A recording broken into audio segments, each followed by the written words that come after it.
Welcome to the Budget Finance Economic Development Committee. It is now 9:01 a.m. And what a glorious day. We have a visitor in the chambers today. His name is Ipo. So Ipo will say good morning. Good morning, Ipo. This is Tamara Paulton's little puppy. Ipo's a she, Oh, and she sorry. says, aloha kakayaka kako. Ipo's a she. I always thought Ipo was a he. Sorry about that. Good morning, Ipo. And from the chambers, we have with us Chair Lee. Did you sign in yet? No. Not yet? Okay. Member Paulton? Aloha kakayaka kako. Aloha. Member Johnson, good morning. Good morning, Chair, Council members, community members. There's no testifiers at the Lanai District Office, and I'm here and ready to work. Mahalo. All right. I just want to announce to the community, look at this lily koi. Isn't it big? Looks like an apple, yeah? Or a Christmas ornament. This came from Gabe's farm. Yeah, look at how huge it is. The more they get ready, the more I can bring over, but I just only had a couple, so I gave it to the teacher like an apple. You'll get an A today. Thank you. Next we have Tom Cook was here. Member Uu Hodgins. Good morning. Good morning, Chair. Good morning, everyone. Good morning, Member Sinensi. Aloha and good morning, Chair. Happy to be here. No testifiers in Hana, Chair. Good morning. And I guess I'll get to Member Cook and Member Rollins Fernandez. Is she excused or is she online? I don't see her. We will call her when she appears. Vice Chair Kama is excused from this meeting. Today, leaving at 10:30 will be Chair Lee. Chair Lee, welcome to the meeting. Thank you. Good morning. Good morning. And then at 11 o'clock, Member Cook will leave us once he joins us. From the Office of the Mayor, thank you very much for being here. Jade Rojas Letici, who is the new Economic Development Director. Good morning. Nice to see you here. As well as Leslie Milner virtually. And we have sitting next to her is Jason Ushijima, Branch Chief, Business Support for the State Department of Economic Development, helping us with our enterprise zone. So thank you very much for joining us in person. I was surprised to see you this morning. Thank you. Also joining us from the Department of Management is Dan Shupak. He's a County CIP Program Coordinator. Department of Finance, Marcy Martin, virtually, Maria Zielinski, virtually, and they're probably going to be there for the last item on the shortfalls. Department of Environmental Management, Shane Agawa, regarding the shortfalls. Department of Housing, Jolie Jenkins, CDBG Program Manager, and Gail Rumbao, Federal Housing Programs Administrator. Department of Water is Ortain Sidera, Waterworks Fiscal Officer, virtually Corporation Counsel. I always like to see her here in person. Christina Toshikio, thank you very much for making the effort to be with us. Other resources, I already introduced Jason. Thanks again for being here, Jason. Members, if you will allow me to include Jason under Rule 18A, Rules of the Council, to be part of the discussion as he is an expert resource on enterprise zones. Thank you, members. Committee staff, Leigh Deneen, Council Services Assistant Clerk, Peter Hanano, Legislative Attorney, Kirsten Zabo, Legislative Analyst, James Kruger, Senior Legislative Analyst, Pauline Martin, Senior Committee Secretary. And please see the last page on the agenda for information on meeting connectivity. Thank you, members, for attending today's meeting. We have 4 items on the agenda. Should be a pretty exciting day, and we have lots of work to do before members start leaving for other meetings. BFED 11 is resolutions 25-193 and 25-194, designation of enterprise zones on the island of Maui. BFED 8, Bills 136, 2025, and 137, 2025, relating to the renovations of 60 South Church Street, Wailuku, Hawaii. BFED 9, Bill 152, 2025, amending the fiscal year 26 budget, Appendix A, Part 1, Department of Housing, Community Development Block Grant Program, County-Owned Senior Affordable Rental Housing Program, Nahale Kupuna Operations. BFED 20, paren 10, fiscal year 25, estimated revenue shortfalls is the last item on the agenda. Remember, all three items which are first on the agenda will require a committee vote. And the last one is just an information only. So we have a busy day ahead of us. Thanks, everyone. Are there any testifiers for before the meeting? Chair, we currently don't have any individuals signed up, but there is an individual indicating We they'd have like one to testify. testifier, and please state your name, and you will have 3 minutes. Aloha, ka'aha o ke kalana o Maui. It's JC Law again from Kulauka, Waiakoa Ahupua'a. Looks like from the Papakumu Mana'o, somebody's been busy over there in the Budget and Finance Department. And I just wanted to say some familiar words of advice for the Kingdom of Hawaii. We got to get off the dollar and get on the kala. This goes to the last one, Chair Sugimura. Oh yeah, Ohio Chair. For the estimated revenue shortfalls, I hope it's not too much. I'm pretty sure Alice Lee will back us up with her bank account on that one. But a familiar suggestion I made before was somehow to, I'm not sure if it's illegal or not, but we got to start making our own money, maybe cryptocurrency. And then for the regular currency, like the stuff you want to keep in your pocket, I'm pretty sure it's not illegal to make bus tokens. And I recommend putting either Kamehameha or the daughter of Kamehameha, Liliuo Kalani, on the coins. Thank you for your time. Any questions for the testifier? And I save the rest of my time for the Hawaiians. Seeing none. Thank you very much. Any more testifiers? If not, last call. Chair, we don't have anyone else signed up to testify at the beginning of the meeting, so we'll do a last call. If there is anyone else who would like to testify at the beginning of the meeting, please identify yourself now. On Teams, you can do that by using the raise hand function. We'll do a brief countdown. 3, 2, 1. Chair, there's no one else to testify. Thank you. Members, with your permission, I'd like to close public testimony for the beginning of the meeting and receive written testimony. Thank you. Thank you. So before I go into the first agenda item, which is the designation of easy zones, I just want to announce a bit of celebration we have for the state of Hawaii, really, island of Maui, which is Kurt Suzuki, who's a Baldwin High School graduate, is now the manager for the Angels baseball team. How's about that, right? So when Kurt, well, I've known Kurt my whole life, so we're one of the proud aunties, you know. I know his mom. But he's an amazing catcher. So when he would practice, listen to this, when he would practice, so you can, you know, squat the whole game and be the catcher, he had a swimming pool and he used to jump out of the water just to strengthen his muscles. I said, whoa. But he's very, very smart, like his parents, Warren and Kathleen Suzuki. He has a sister and just this most wonderful, wonderful person. He has 3 children. And he lives in the area, so he doesn't have to move, as Jordan Hele said this morning, who knows sports very well. But anyway, I wanted to just send the congratulations out to him and his family. What an amazing guy, and we'll hear more from him. All right, so we're going to go on our first item, which is Resolutions 25-193 and 194, and designation of enterprise zones. Resolution authorizes the mayor to submit an application to designate Napili Enterprise Zone for 20 years, and Resolution 25-194 authorizes the mayor to submit an application to redesignate the Greater Maui Enterprise Zone with adjustments for 20 years. State law authorizes the governor, upon recommendation from the Department of Business, Economic Development, and Tourism, to designate up to 6 enterprise zones per county for 20 years based on county applications. The existing Greater Maui and West Maui designations expire on April 30th, 2026.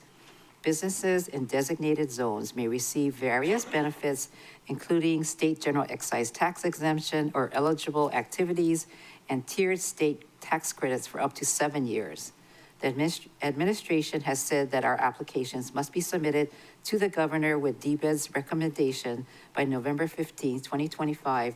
So thank you, Chair Lee, for referring this directly to this committee so we can take action. And we hope that your November 7th council meeting, we can take further action on this item. I'd like to also say that Cynthia Lalo is online, and if she'd like to join us for this item. So assisting us with today's discussion is Cynthia Lalo, Jade Rojas Latisi, Economic Development Director, Jason Ushijima from DBED, and he's the Chief Business Support Branch of the Business Support Branch. So can you provide opening comments, and then we'll take testimony after. Thank you. So you're getting a handout. Yeah, there's a PowerPoint presentation. Thank you very much, Jason. Take it away, Director and Jason. Good morning, Chair Sugimura and committee members. And again, mahalo to Chair Lee for the direct referral. We really appreciate it as we're on a tight timeline for this. But today's item relates to the Enterprise Zone Program, which is a state DBET program that provides important tax and business incentives that encourage job creation, private investment, and economic growth within the designated areas across the county. So before you today is a resolution to propose amended enterprise zone boundary maps, which are required to be updated every 20 years under the program's renewal guidelines. These updates ensure our designations remain current and continue to align with the county's evolving economic landscape and community priorities. So we're happy to be here this morning to support this state-led initiative and continue our strong partnership with DBET in advancing opportunities for Maui County's local businesses and workforce. So joining us today, as mentioned, is Jason Ushijima from DBET, who will be providing a brief presentation on the proposed map amendments and offering additional context on the state's programming and framework. So mahalo again, Chair and members, for your time and consideration of this item. And with that, I'll go ahead and turn it over to Jason for his presentation. Thank you, Jade. Good morning. Good morning, Madam Chair. Thank you very much for the opportunity, council members. Like everybody has mentioned, my name is Jason Ushijima, and I'm from DBET. And I'm going to be starting with a little bit of background about the Enterprise Zones program, just so everybody here is familiar with it, and then hopefully we can understand better what the resolutions will be for. And feel free to stop us and ask any questions along the way. So to begin, the Enterprise Zones is a program. So it's the Hawaii Enterprise Zones Partnership Program, because it's a partnership between both the state and the counties, and also the small businesses who are participating in it. The program itself was created to encourage job activity, encourage business activity, job sustainability, and job growth in economically challenged areas of the state. And companies can join this program for up to 7 years. It does this through offering companies incentives, business incentives that we'll go through, and benefits for, in turn, like I mentioned, business activity and job growth and retention. Okay, sorry, is this better? So some of the benefits, like the chair had mentioned with this program, companies who are qualified for this program and are a part of it receive 100% exemption from general excise taxes. In addition to that, any work that the company has done on their facility by a licensed Hawaii contractor, they are also exempt from paying that contractor GE taxes, so that 4% gets saved by the company. In addition to that, there are a couple of tax credits. So companies who are in the program receive an 80% tax credit for both state income tax and on their unemployment insurance premiums. And that begins to reduce by 10% every year that they're in the program, starting at 8%, and by their 7th year, they're down to a 20%. In addition to the benefits offered by the state, each county offers additional benefits to the participating businesses. These benefits vary by county, and it just depends on the direction of the county and what they are trying to accomplish through the program. As you can see through this slide, the different counties, this is what the different county benefits are. Hawaii County and Honolulu County have an exemption on increases in property taxes. Kauai County, Maui County, they have priority business permitting. So in order to be a part of this program, there are two major requirements for the business. The first is at least half of their business activity has to come from one of these following supported industries. The majority of the program businesses who are in the program come from the agriculture, manufacturing, or wholesale distribution categories. But these are the other categories, including biotech, aviation and maritime repair, telecommunications, switching and delivery, IT, medical research, clinical trials, for-profit training programs, maintenance of assistive technology equipment, certain types of call centers, and wind energy. The other part of the qualification to be a part of this program is why we're here today. The business must lie and exist in an enterprise zone. And the enterprise zone themselves are designated by the counties to go along with the county's economic plan. And as the counties are closer to the businesses and to the activities in the area, they would know best onto where to designate these geographic locations. In order to designate an area as an enterprise zone, it is divided up by census tracts, and the eligibility requirements are within that census tract. The median family income must be 25% of the residents within that census tract must have a median family income that's 80% of the county median family income. And additionally, the other qualification, the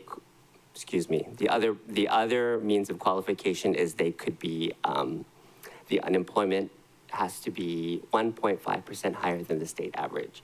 So these are truly economically challenged areas, which is why the state and the counties are encouraging business activity, job growth, job retention in these various areas within.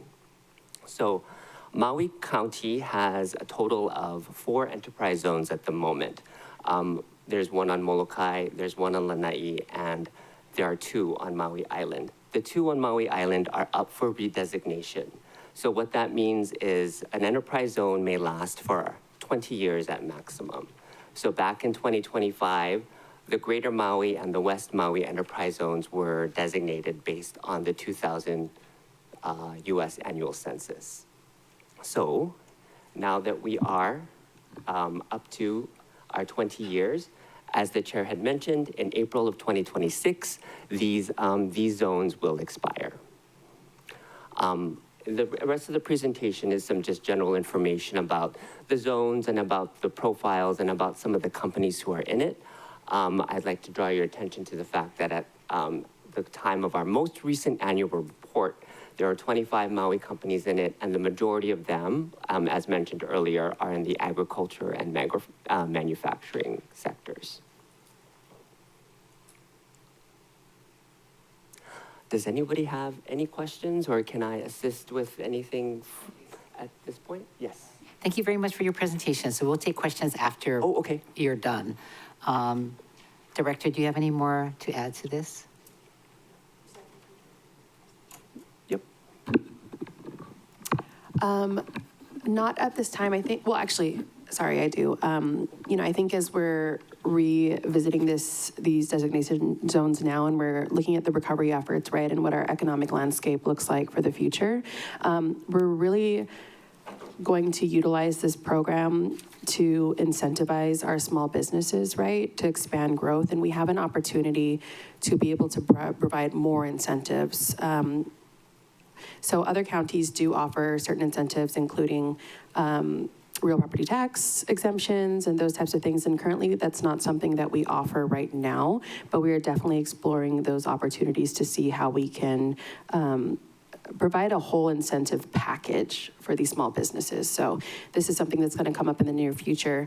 And I'd also like to add too that as this designation came up, we wanted to research what those specific needs are for these different industries. And I think that, you know, as I shared a couple weeks ago with our new framework with the Kama'aina economy, tech is definitely one of those, right? So we wanted to explore what the needs are. And as Lipoa Parkway will be falling out of these designation zones, we have the opportunity to amend it later at the state legislature. So we're currently compiling as much research as possible to see how we can currently include those and to get into specifics right now too. So as Jason had mentioned, the list of what is eligible to be a part of this program, there are a few things that we realize that need to be included too as we identify these high livable wages that we can offer our local residents. So a few of those include advanced manufacturing. Manufacturing is on there, but we need to get into the specifics a little bit more.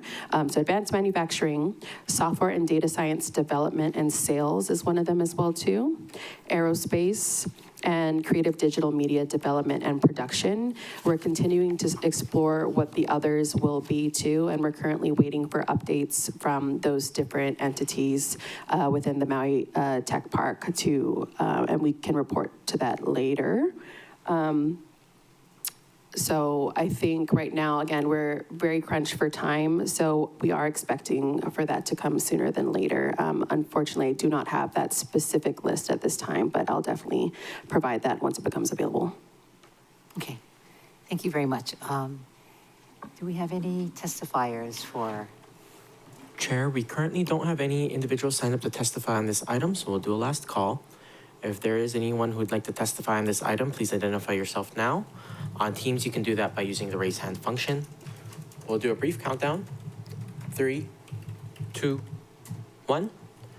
Chair, there is no one else to testify. Thank you.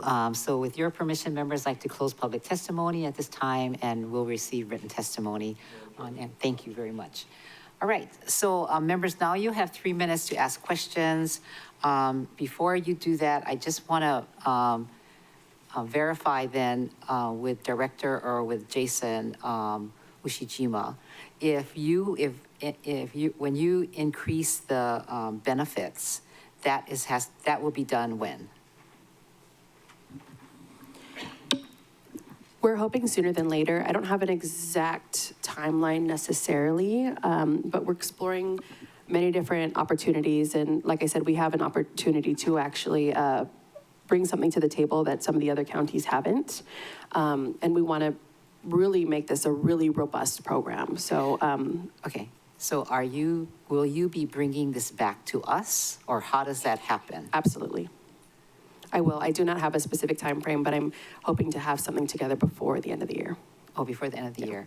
Because now the time schedule that you presented, it was important that we take this up now because the dates that this needs to get before the governor is in April, right? And ending of the year, this all has to be processed through us and then go to DBED. Do these benefits have to be in the documents that you present, Mr. Ushijima? Yes, they do. So once your benefit is defined, so backing out, the governor has 90 days to make his final approval of the resolution, not of the resolution, but of the package that gets presented. And prior to that, the DBED director has 60 days to make that. So that is about a 5-month timeline. So we're coming close to it. Not to say that the governor or the DBED director will take that full amount of time, and with our and my boss's encouragement, we can hopefully expedite that as much as possible. But the final presentation, which will include the 2 resolutions, which designate the enterprise zones, as well as the final designation of what the benefit from the county is going to be, all need to be put together for their application, for their viewing. Okay, so what deadline do we have to work with or OED has to work with to get that benefit package to you? We'd like to see that in December, just to December. make sure we don't miss any deadlines. And Okay. so we don't want the zones to expire by the end of April and not have Okay. a replacement for that. Okay, very good. And then as far as what the director then announced for enhancing the proposed guidelines or businesses, right? The breadth of businesses, advanced manufacturing. You also said software, data science development and sales, information technology design, repair or support for telecommunications. But this list then will be added to whatever gets presented to the department. Yeah, we would still need to finalize that based on the report that we receive from those in the space industry and tech industry. And we're currently waiting for all those businesses to send us their needs, but that will be provided in this. But it sounds like this will be the top priority. Okay. So we'll look forward then to hearing. Point of, Go ahead. just one point of clarity. So right now, the business activities are defined by the Honolulu, Legislature. excuse me, by the Honolulu, Hawaii revised statutes. So in order to have business activities added, such as the ones that Jade had mentioned, it would need to be, the statute itself would have to be amended to include these. So that would have to be a part of a legislator's package or a legislative bill to go through the session next year. Okay. But that happens every year, so they are, these different business activities can be amended and different new ones can be added. Very good. All right, questions? Member Paulton. You know, when this was posted is the first time I heard about a Napili Enterprise Zone. Has there been any outreach to the community? The county holds monthly meetings. The mayor has an advisory committee. Have they been consulted and asked for feedback on this? From my understanding, no. So we had another staff member that was working on this that's no longer with our department. So I've just been brought on recently, and because of the timeline, we haven't had a chance to schedule anything necessarily. But I think that as we're approving the Napili areas, really, it only is going to provide additional benefits. Later on. I do know the mayor has a standing meetings with his advisory committee, but it's never been brought up to them. Okay, we can definitely. No, that's what I'm asking. If it's never been brought up to them. Okay. From, not that I'm aware of. Okay. And then, you know, so Napili is Napili, but Lahaina needs help. So I just was wondering, like, why we're gonna be building up Napili when Lahaina needs help. And I can guarantee the first thing my community is gonna say is you're gonna build up Napili but not finish the bypass north. So everything is funneling in through Keawe Street pretty much. And you're gonna build up Napili, but the state's not gonna finish the bypass north. And Lahaina needs help. So I can anticipate that's what they're gonna say, and then it's gonna be like, make it make sense. I think we're also trying to target the small businesses as well too. Like when we talk about the manufacturing part of it, a lot of that is like your grassroots businesses, you know, that are trying to create like locally made products and things like that. So that'll also include that. So we're actually, I think it's a very broad spectrum of who we're trying to assist. And then there's no housing as well. So, I mean, I can kind of see what you're doing, but it for the people that actually live in Napili, I don't see how it's gonna work. You know, like we have jobs because we live there. Mm-hmm. And this is like, you're trying to bring more something, I'm not sure exactly what, and there's not good infrastructure. It took like 8 months to get a light pole changed, and so everybody riding bike trying to go around like this big thing. Like there's just, the infrastructure isn't there, the outreach isn't there, and like before this passes on whatever November, I think a lot needs to be done to communicate and work with my community so that it's not being done to them, but being done with them. Mm-hmm. And so I'm just kind of disappointed with all the outreach that is done. This is the first we're kind of hearing about it. And I'll yield to Cynthia Lalo. Did she pop up? Yes, Oh, there you are. Thank you, Councilmember Paulton. I just wanted to jump in here and say that the criteria for these zones are really dictated by the state, right? So it really is based on census. When Jade's talking about, adding additional industry to it or additional the sectors to it, that would be, that's going to take a really big lift to do that, but the framework is really dictated by the state. Yeah, that's why I'm So- saying the state is the very one saying that they're not gonna finish the bypass north. So that's why I can Right. imagine my community just- saying, make it make sense. 100%, but Jade, I would yield to Jason to have him address that. Yeah, sure. So I just want to clarify. So currently, Napili is a part of the West Maui zone. So it was designated back in 2005 to have these enterprise zone credits. In the new designation, Napili will remain. Some of the surrounding areas, just due to the more affluency that it's gained, have fallen out of the program, like the Kapalua area. However, Lahaina currently is not one of the zones, but based on the criteria, we are designating Lahaina. Lahaina is one of the areas that is up for designation in the 2026. So in the new resolution, Lahaina will be included. Okay, I'm not sure if that's Josiah with his hand up. oh, so do we have Josiah Nishita with us? No, okay. Okay, so we can come up with more questions, Member Paulton, next round. Member Johnson, do you have a question? I'll just go down. the row. Sure, okay. Of course, I represent the island of Lanai, so that's I'm looking at the map. The whole island of Lanai is an EZ zone, Yes, that's correct. So Lanai was designated, 2020. they're on a slightly different timeline, but they were designated, excuse me, previously. So they're not up for designation during this period. They already exist as an enterprise zone. I believe it was 2016.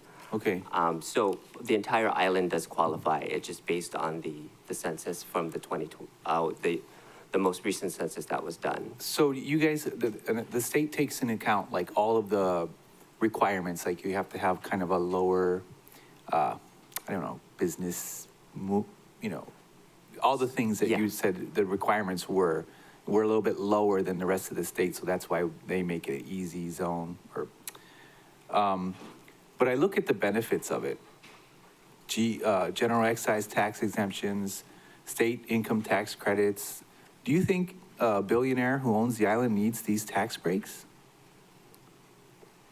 It's a good question. I don't think so, but having them take advantage, or any business or enterprise take advantage of these, the goal is overall to stimulate job growth and job sustainability and hopefully create jobs for the residents there, or bring residents The island's there. owned 98% by a billionaire. I don't see the point of giving billionaires more tax breaks on income tax credit, unemployment insurance. I think they just laid off like our rock and concrete guys.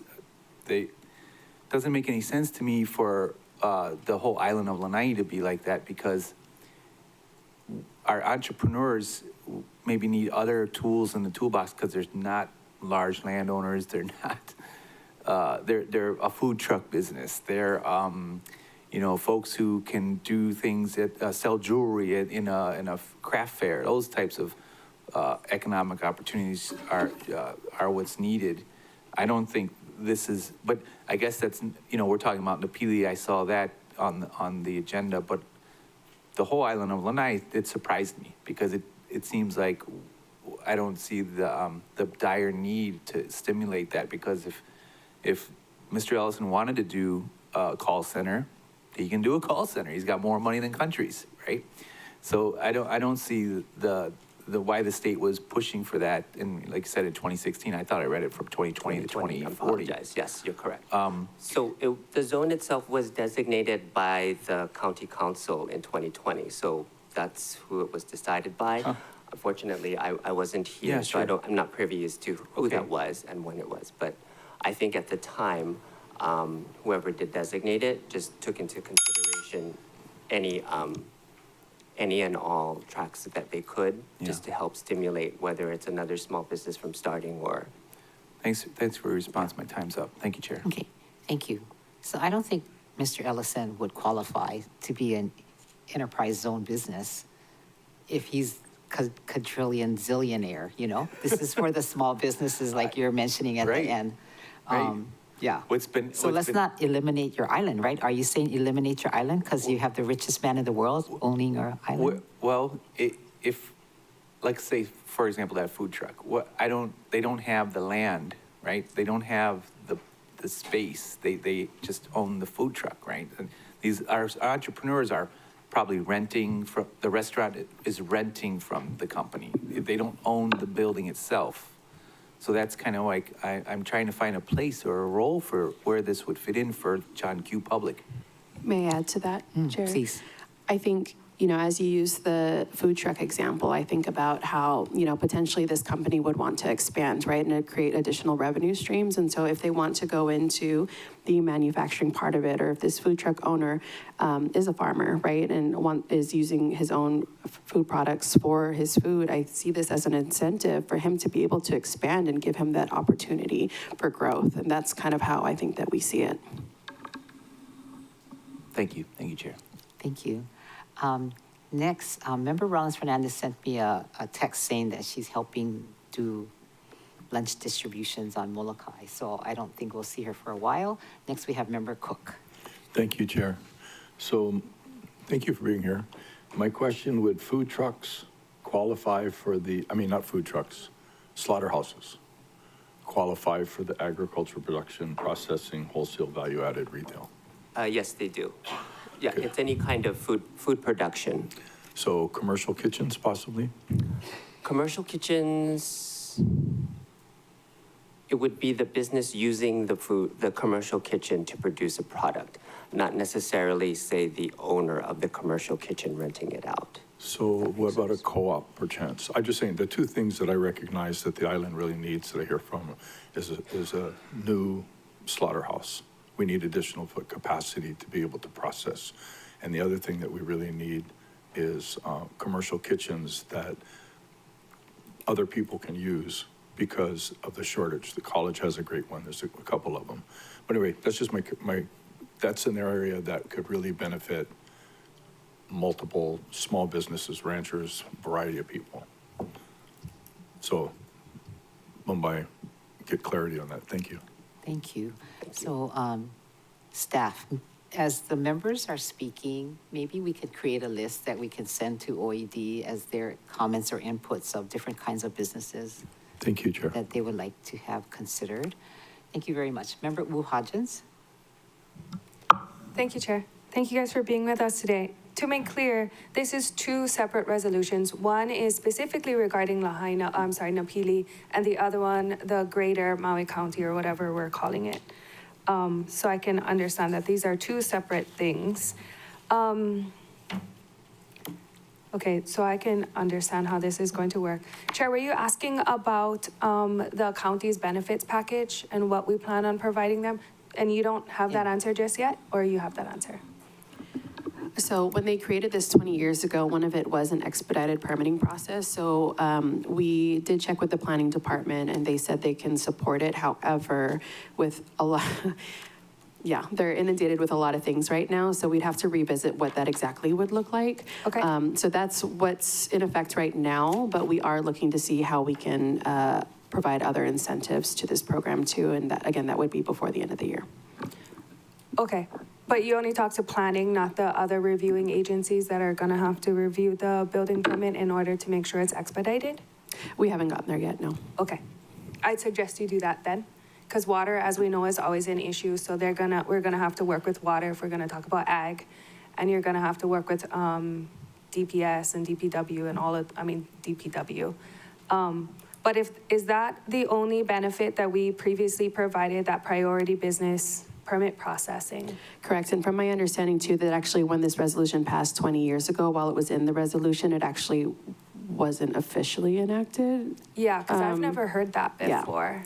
Yeah, so we've had to try to dust off some files to find Okay. it, but so So no detail was provided in how it's going to be expedited? there was to a point, but we have to go in depth a bit more, absolutely. Okay. And moving on to the next page, when it says industry supported, as Member Cook said, the slaughterhouse, and then we have manufacturing, wholesale. And is this what we're gonna target, or are you making changes and you're gonna ask one of our state elected officials to make that change for us? Yes, we're currently looking at, speaking with one of the state officials to champion this for us. Okay, and then what other industries do you think we're gonna be requesting their support to change?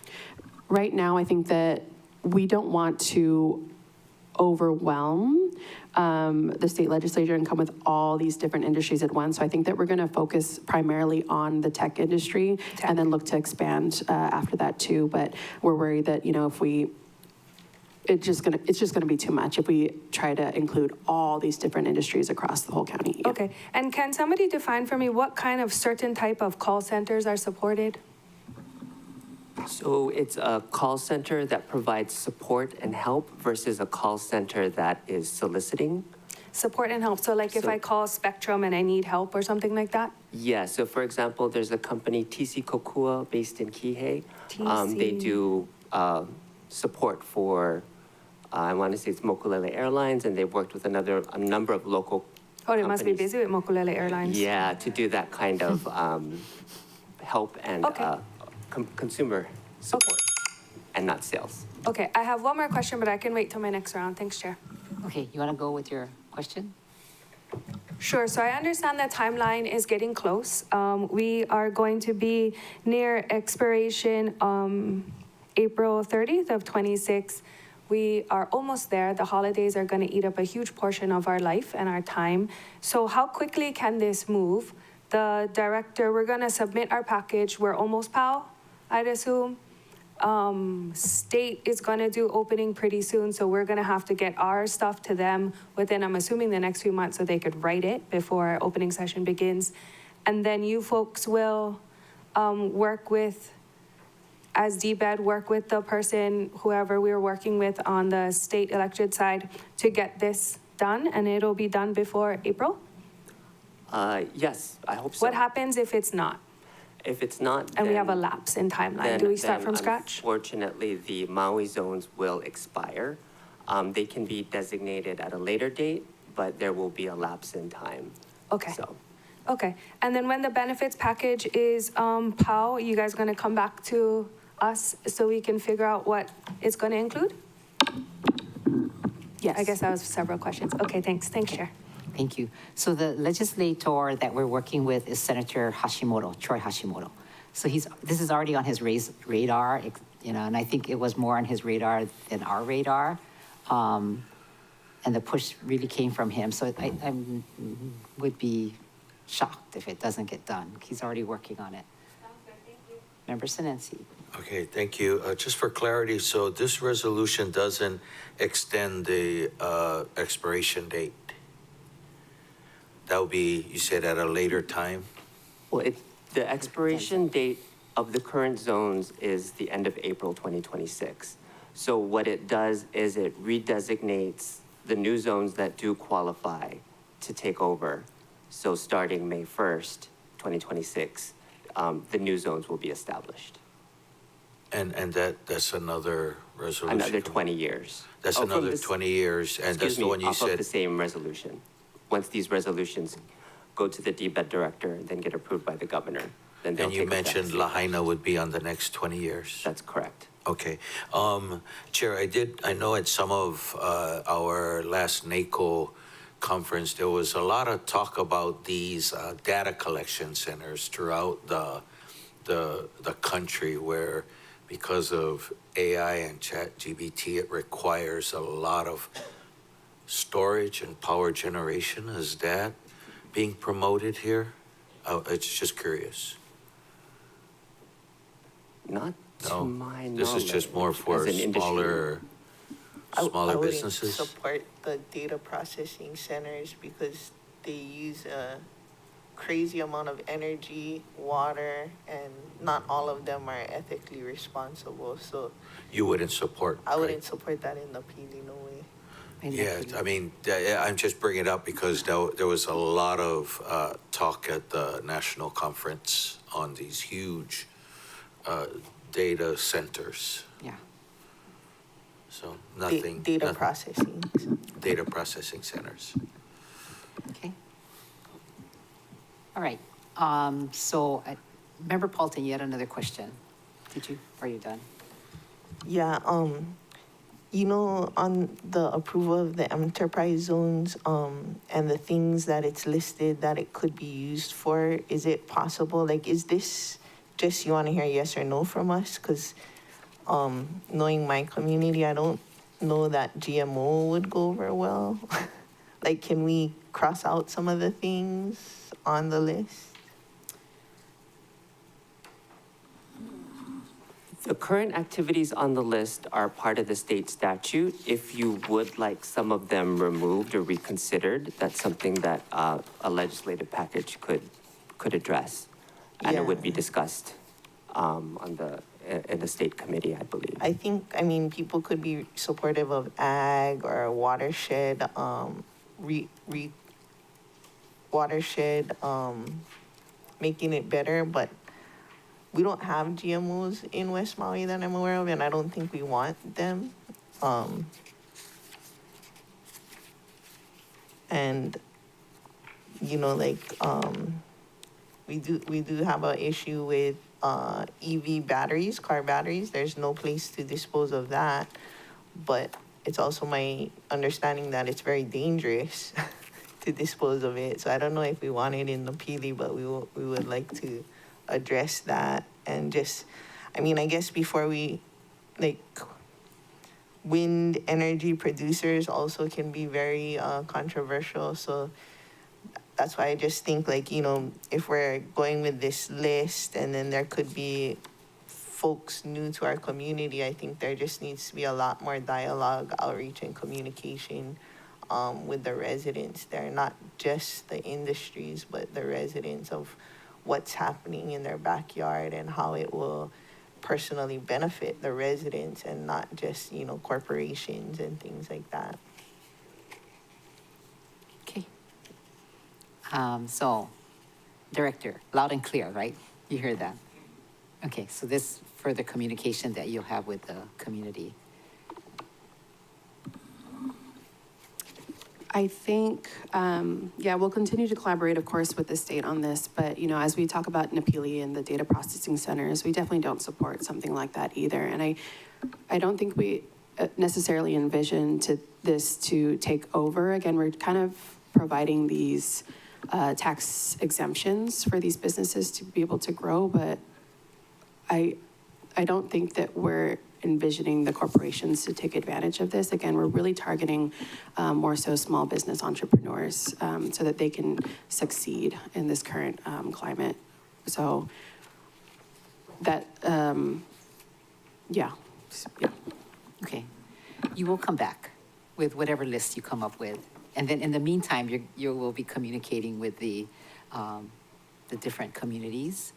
And I will offer to help you, yeah, with you know, my upcountry community. And I'm sure any of the other members, if they have communication links, that they would, you know, also help any way you can, any way we can. Thank you. Yeah. Okay, members. Oh, go ahead. Member Hodgins. Thank you. This is, I guess, kind of what Member Johnson was asking, and to dovetail off of what you just said about the small businesses. Is there a requirement for the businesses? Is there how they're going to qualify, or is it just any business in these areas? Jason. It would be any business who 51% of their business activity is one of those on the list.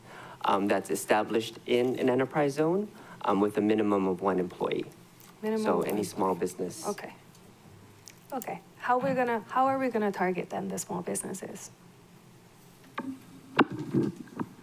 I think a lot of it is, as Councilmember Paulton mentioned, is the outreach too, right? And having Okay. these discussions with them. So as I'd mentioned, we have been talking to the Maui Tech Park to get a better understanding of what the needs are. And really the main thing too is to promote the workforce, our local workforce. And, we're continuing to have those discussions with the colleges and really understanding what the pipeline looks like, right? From when these kids are in middle school, high school, and allowing them to stay here and live where we're so centered in our values and our culture, again, and not have to leave home. Yep. So, yeah. Okay, just wondering how this is going to work. But I look forward to having you folks come back and seeing what our benefits package are and how it's gonna really impact our communities. Thank you, thank you. Okay, very good. Anybody else have a question? Member Johnson? Thank you, Chair. I'm looking at some of the benefits that are offered. And I'm curious if you have the data of how many of these small businesses have taken advantage. Some of these easies, I keep wanting to call it easy zone, but that's double. So how many small businesses are using it, and how many employees, are we affecting? And I know that in the presentation, it says this is what we offer. So maybe, do you have the actual data of X amount of people? I did see the slide where it says, here's a list of how many ag, how many this and that, but I'm curious to down into the data of it all. Yeah, we do have that data, and I'm happy to provide that, pull some reports and send that over to the chair and the council. Chair, is that okay that we Yes. ask? Absolutely. All right. Yes, so we'll send a letter, yeah, along with everything else. Thank you. Yeah, he's really good at collecting all kind of information, so he even did an update before he stepped foot in this meeting. Appreciate it, Mr. Ushijima. So we'll send a letter to you, Okay. and we'll get it to the committee. Take, for example, Molokai being the whole island, easy. What did they get out of it for being in there for so long? And I know it doesn't have it in here. It just says, not by island, but I'm curious of what they actually got out of all of the, Benefits. the time period that they have been on in this list or whatever, in this easy, what they actually got out of it. So that's where I was headed. Thank you. Yep, Thank you. absolutely. Okay, Member Senensi. Thank you, Chair. I didn't have any questions, but I would support for agriculture in East Maui. That's always a growing for East Maui, food sustainability.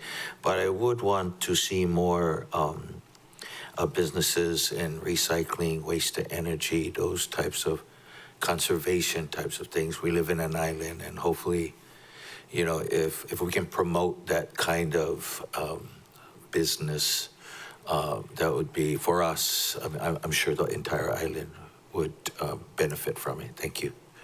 Thank you. Okay, members, any more questions before I go into my recommendation? See none, okay.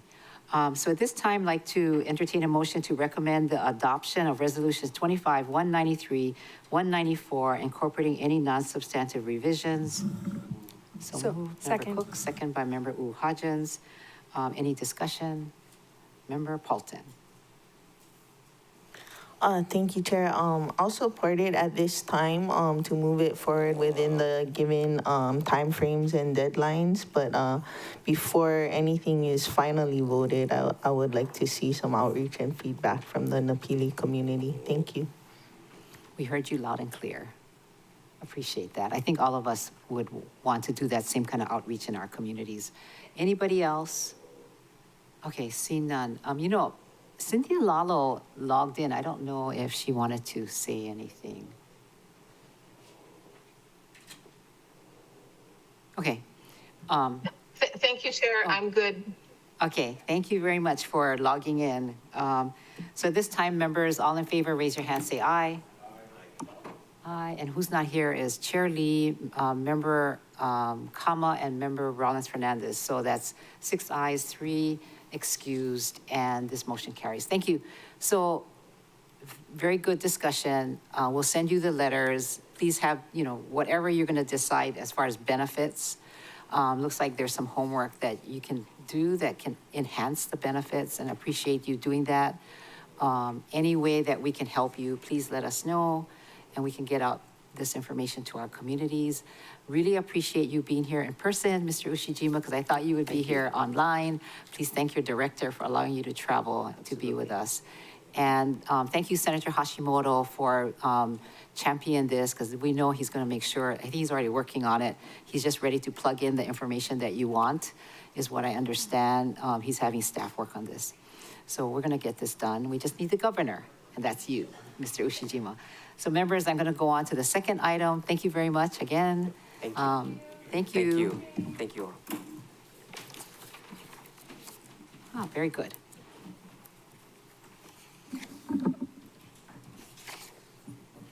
So next, we're going to go on to Bill 136 and 137, 2025, relating to the renovation of, I don't think we have them here, 60 South Church Street. Are they here?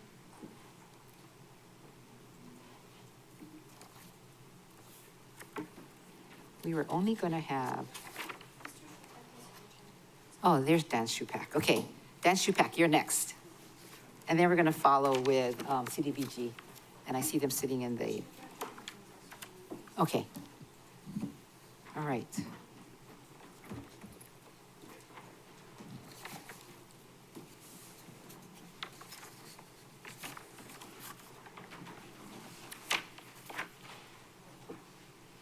Okay, thank you, Mr. Shupak. So this next item on today's agenda, Bill 136, 2025, and 137 relating to the renovation of 60 South Church Street.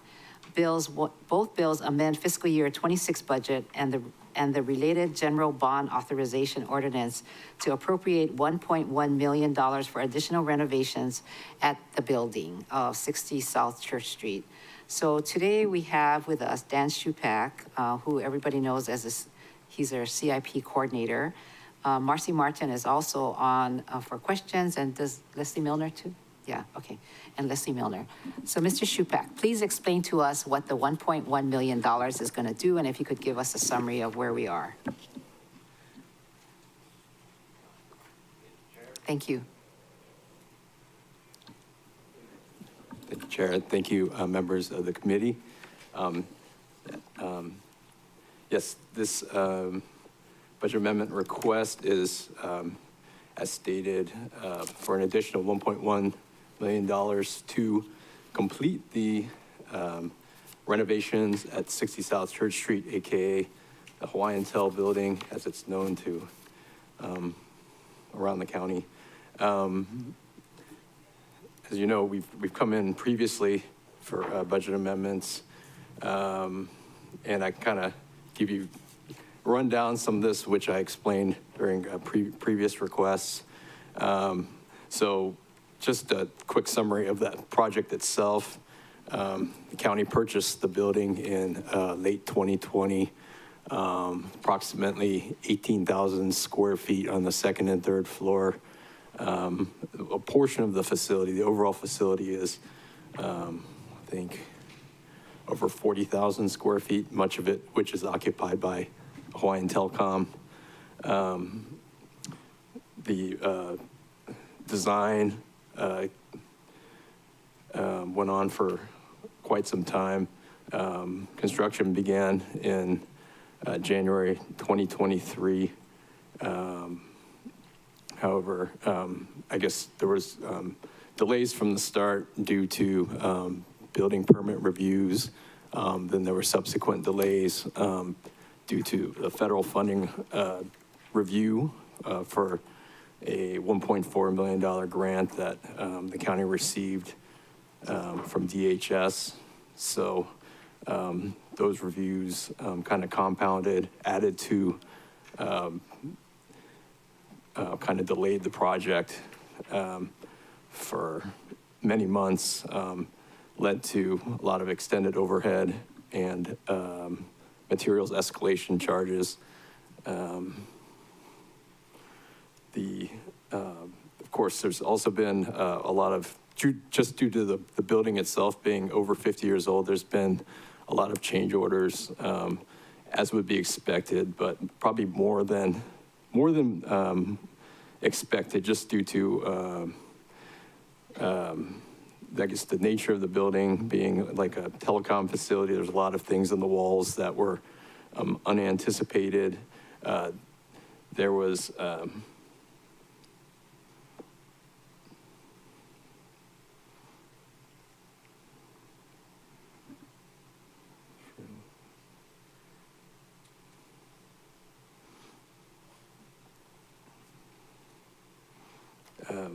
sorry.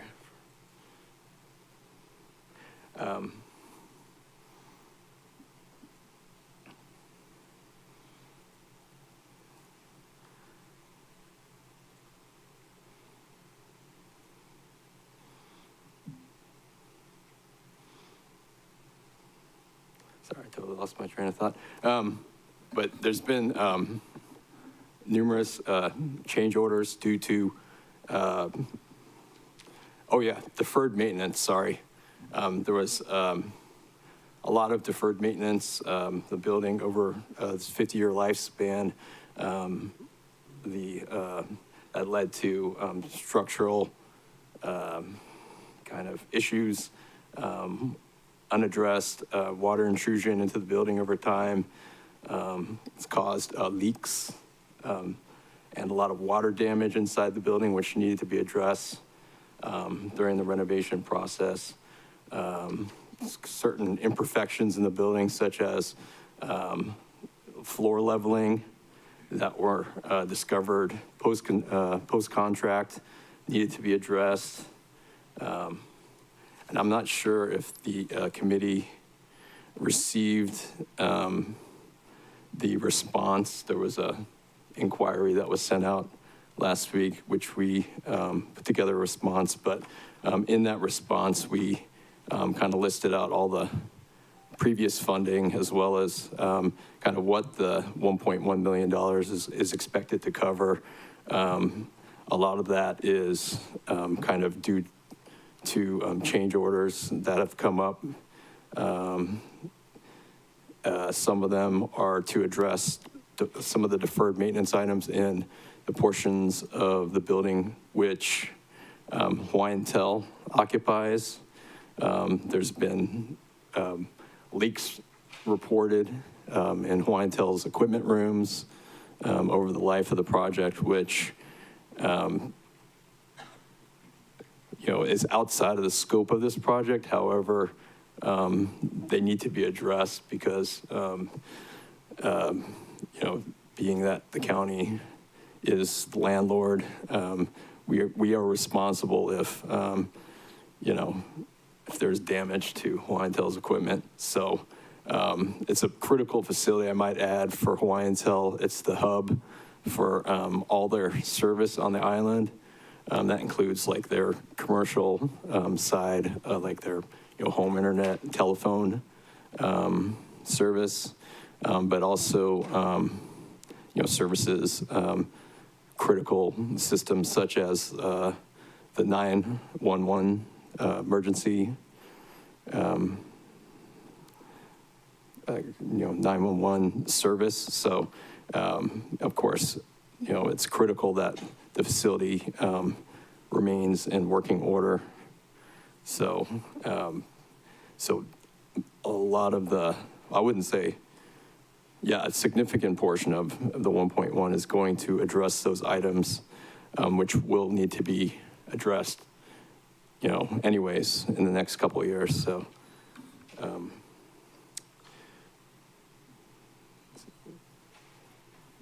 that's all I have for now. We have Aaron Wade here to also represent management. Thank you very much. No I objection. saw you sitting there, so I'm calling you up.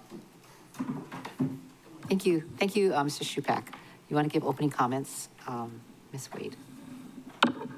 I have no opening comments except to say that when we inherited the building, it wasn't, probably wasn't a building that we would have chosen had it not been in proximity to the county and have the square footage that was needed for the expansion of the campus. We didn't have the opportunity at the time to do the condition assessment that we have since implemented. And I think this was quite a learning process for all of us in terms of rehabbing old buildings that frankly were designed to do something very different than we needed it to do moving forward. So while it's been sort of an evolution in terms of the final build out of this facility, ultimately, you know, we're looking forward to bringing you folks through it. It's going to be a really excellent asset for the County of Maui and for our emergency operations. But it has been a journey. Thank you. Thank you.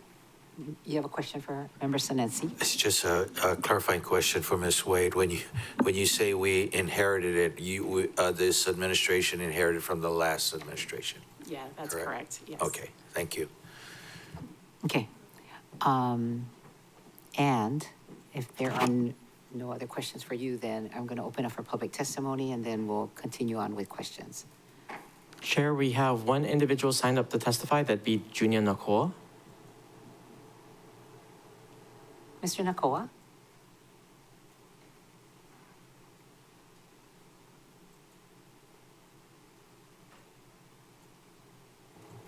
Mr. Nakoa?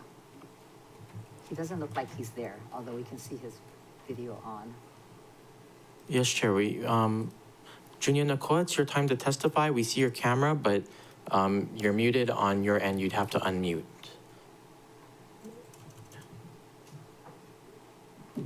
Okay. Okay, last call for Junya Nakoa. If not, then we'll proceed with last call for any other testifiers. If there is anyone else who'd like to testify on this item, please identify yourself now. On Teams, you can do that by using the raise hand function. We'll do a brief countdown. 3, 2, 1. Chair, there is no one else to testify. Thank you. All right, with your permission, I'm going to close public testimony and receive written testimony. Thank you, members. I see also Marcy Martin, or I don't see her, but did you also want to speak on this item?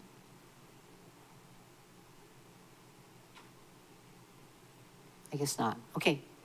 I guess we're fine. We did send questions to management and we haven't received the responses yet. And I think it's going to answer a lot of the money part that we're asking and, you know, like kind of the big questions. So is it almost ready to be transmitted to us? Thank you, Chair. Thank you, Chair. I apologize.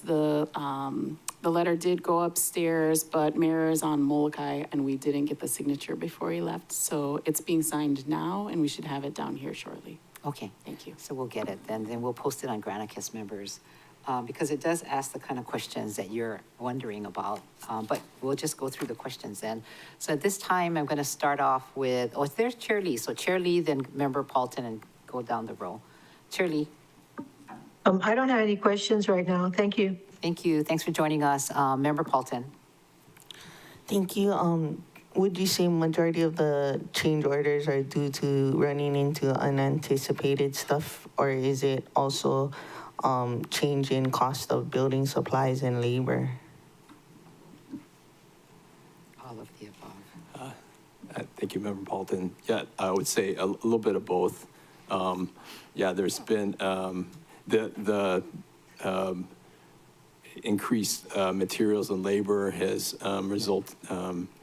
been a factor, has resulted from the delay charges that we've incurred. A lot of that, you know, which I previously discussed, and of course.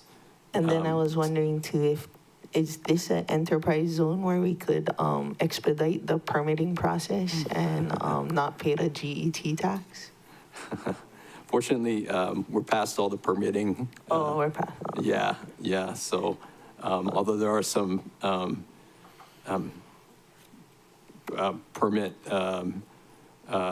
compliance that that's part of the final funding that's going to bring us into compliance with some of the departments. Okay, the other question I had was like, so we bought this building from Hawaiian Tel and we allowed them to lease out some of the space back and they deferred the maintenance. And so if their equipment gets damaged by their deferred maintenance, we're on the hook for it because we leased it back to them. We couldn't put in the contract like, hey, if your equipment gets damaged by your deferred maintenance, you're responsible? Or we didn't know that they deferred maintenance so bad? Or is that a lawyer question? Yeah, that might be something we defer to. Thank you. I did work on that transaction back in 2020, and I don't recall what the process and the contracts were. And I don't know if the deferred maintenance issues are in the space that Hawaiian Telecom is occupying or the space where the county's occupying. I wasn't sure. So, but yeah, I'm sorry, I don't remember 5.5 years ago. I mean, we don't want our 911 system to go down again, so we can't let it get damaged. But it's kind of disappointing if they were the ones to defer the maintenance and now we're on the hook for it. That's a little bummers. But I made the switch to Hawaiian Telecom, so hopefully they don't go down because of all of our neglects, I guess. Okay. Is the deferred maintenance on their side? It's on both. Yeah, it's affected all the buildings in the facility. So How long would you say it was deferred for? Like extra 5 years, 10 years? yeah, I would say, I mean, some of it, there were issues that were never addressed. I mean, such as the roof, especially in the 3-story building, has never been replaced. It was given a coating about 10 years ago, but they didn't address some of the underlying issues with the roof that you should address before you apply a coating. So it didn't really help as far as extending the life of the roof. Think something like that. And other items that were, I guess, more recent, like the HVAC system, which was, nearing the end of its life, probably should have been replaced a few years ago, but it was, I think, possibly, deferred for the county or whoever, purchased the building to take responsibility for. So. Okay, thank you. Pretty difficult. Member Johnson. Thank you, Chair. Thank you, Deputy Managing Director Wade and Mr. Shupak for joining us today. I know you're busy, so appreciate your time. Oh, excuse me. Member Rollins Fernandez. Sorry, Member Rollins Fernandez popped up. Good morning. Aloha kakahiaka or avakia. I call it my tardiness. I'm alone on my side of the district office. Apologize. Thank you. Sorry, go ahead. Yeah, okay. Some of my questions were answered, but I wanted to clarify a little bit about the permits. You said you passed the permits, and we're talking about monies today. There's no money that you need for the permits? We're all good with that? Thank you, Member Johnson. That's correct. I just mentioned the permits to say that, there's been delays that were, set off by the permitting, and that because it put us past the original contract end date. So now, being that we're still beyond that contract end date, every month we have to pay like extended overhead to the contractor. So it's all kind of ripple effect from those permitting delays. But currently, we're beyond all permitting requirements. Everything's been approved. I just know that in the literature here, it says that this is for construction, and was it design? But either way, it doesn't say permitting. So I just want to make sure that that's money's not going to be used for permitting. I haven't done a tour of the building. I don't know what's inside. If you're free, I wouldn't mind, but I'm just curious, is there rooftop solar? Is there solar panels on the roof? There was a leased rooftop solar system, which we had removed from the 3-story roof as in order to re-roof it, had to be removed. Okay. And the decision was made not to reinstall it because of cost. And reports that we got from the solar company that many of the panels and inverters would need to be replaced. So the cost to restore the system would have been like comparable to purchasing a new system, basically. So, yeah. All right. Well, it sounds like there might be an opportunity to do something on the roof. You guys, I'd love to hear what you had in mind if you're interested in doing something there. But those were my questions. Appreciate your time. Thank you, Chair. Thank you, Member Johnson. Next, we have Member Rollins Fernandez. Mahalo, Chair. I don't have any questions at this time. Mahalo. Okay, Member Cook.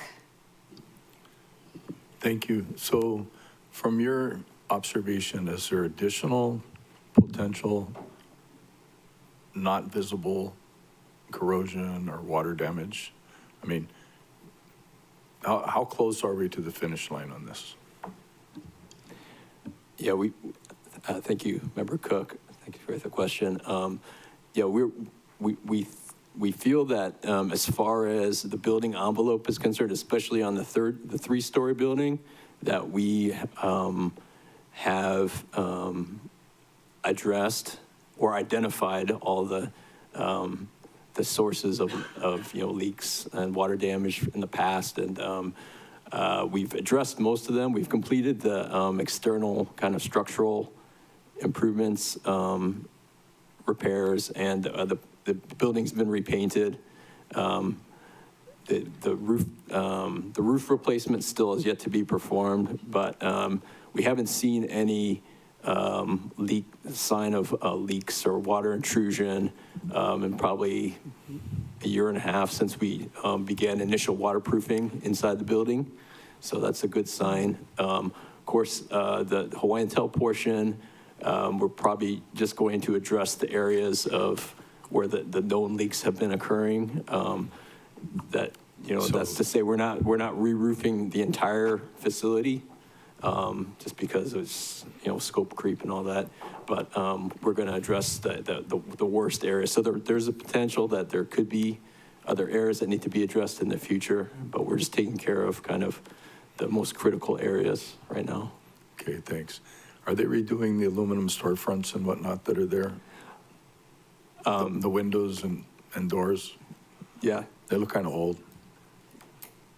Yeah. It's part of the building envelope. I'm just curious. Yeah, we actually, that's one of the items that we're looking at in this this request is, well, not to, I guess, replace, but to address the, like replacing window gaskets and retinting the windows just to make sure that they're watertight and, Okay, thank you for everything you're doing. I know this has been a learning experience for everybody, and that's a really tough building to kind of know what's going on, so.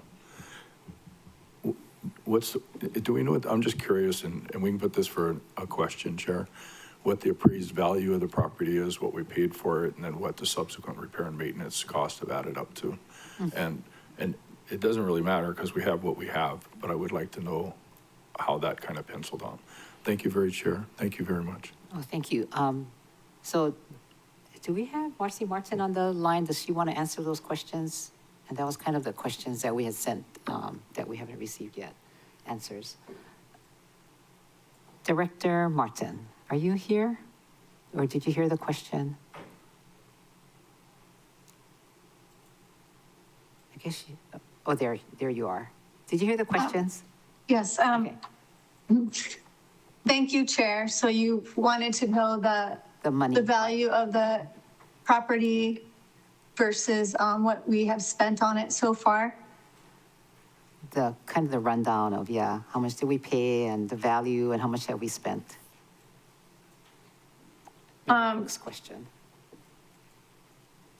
We can, if you put that in writing, we can address how much we paid for the building, but as far as how much has been expended, I think that Dan would probably be a better person for that. And right now, the fact that the building is under construction, would make it extremely difficult to value. So I don't think that the real property assessment division is keeping track of that. So we probably have to order an appraisal. Again, I would kind of agree with Councilmember Cook that, we already have the building, so I don't know if it would be worth our time and money to have the property valued as is, considering that we're working to complete the building and make it available for occupancy. Okay. Member Cook. Thank you. Just clarification, my question was what it was valued at when we bought it. I understand now that it's during construction, it's a variable. I was curious when we purchased it, what it was appraised at. And it doesn't have to be an answer now. We could be doing, follow-up in paper. Oh, Mr. Shupak has the answer. Thank you, Member Cook, and thank you, Chair. Yeah, I have the purchase. The purchase price was 3.74 million. And to date, the amount encumbered for the project is about a little over 22 million. 22 million. That includes the purchase, yeah. Yeah. Okay, thank you.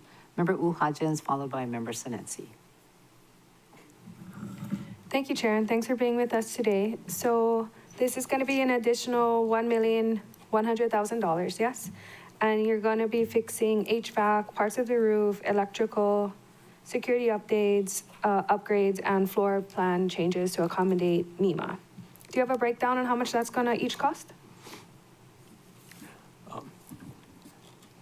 Thank you, Member Hodgins. Yeah, actually, in the response that we put together for the BFED inquiry, it includes a list of. I don't have that. Yeah, they didn't submit it to us yet. Oh, Yeah. okay, you can tell me now. It's on the mayor's desk, and yeah, it should be down shortly. I have a copy here. Okay. Should be happy to let you look at. But it lists basically all the items, kind of the cost estimates that are covered by the 1.1 million. I can kind of run down real quick if you'd like. Okay. There's some add-ons to the scope of security improvements that were requested by MEMA to provide further security for the third floor, and as well as portion of the second floor, which probably we recently, because of MEMA's, rapid growth, their org charts. They're going to go in there. Yeah. But how much is that going to cost now? That's about $107,000. Okay. There's 170,000? Oh, seven, sorry. $7,000. Yeah, and then there's also, actually, there's an additional estimated 50,000 in electrical infrastructure improvements. Okay. Door hardware retrofits. Okay. For MEMA as well. Roof? So, I just saw you sent me. yeah, there's about 40,000 in modifications to the existing 3-story roof, which includes the installation of gutters and downspouts. Okay. How much is the floor plan changes costing us? Floor plan changes, that's difficult to, I guess that's spread out amongst a few different items. And this is design changes plus like the fire sprinklers to accommodate the design change? Or that just plans? I'm assuming that's interior non-structural walls to accommodate for the floor plan changes. Yeah, I'd say the floor plan changes somewhere in the order of about,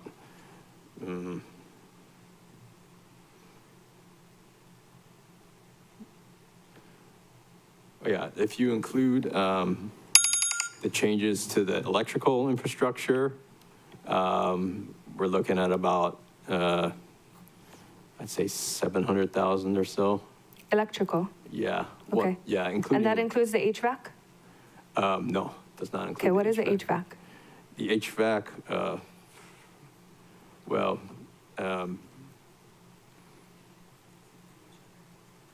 yeah, I mean, if you're talking about the new chillers, I mean, I think the